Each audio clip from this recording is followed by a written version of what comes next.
Shalom, apa kabar saudara-saudaraku sekalian? Kiranya kasih Tuhan kita Yesus Kristus senantiasa menyertai kita semua.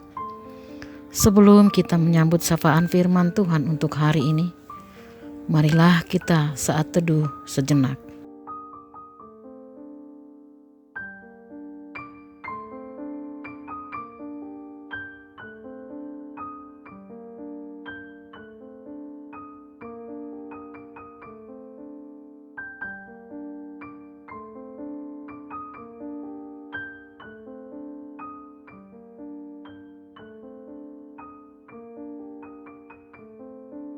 Amin.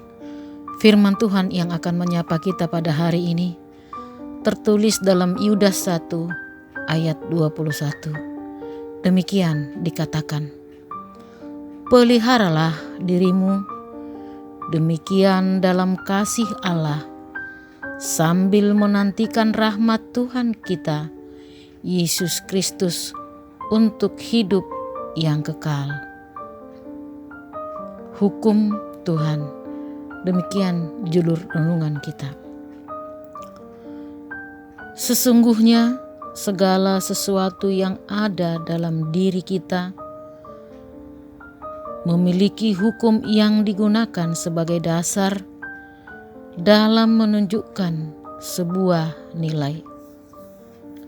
Hukum itu diberikan Tuhan agar kita menjadi mahkota ciptaan yang bermartabat dan memiliki makna dalam hidup. Apakah tujuan Tuhan menciptakan semesta dan segala isinya? Jawabannya adalah untuk memuliakan namanya dan menikmati persekutuan dalamnya.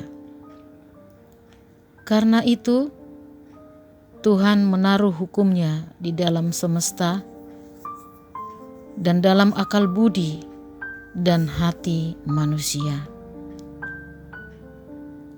Untuk menemukan hukum Tuhan, kita harus mengamati dan menyelidiki alam semesta. Hasil pengamatan itu melahirkan banyak ilmu pengetahuan seperti etika, matematika, sains, geografi, sosial, dan lainnya. Berbagai ilmu pengetahuan yang ada memampukan manusia untuk menyimpulkan bahwa Tuhan adalah sumber segala pengetahuan. Juga hukum Tuhan dirancang untuk membawa berkat bagi manusia. Hukum Tuhan menentukan tingkah laku atau sikap yang menghasilkan kedamaian, ketertiban, keamanan, respek, sopan santun, dan kesejahteraan.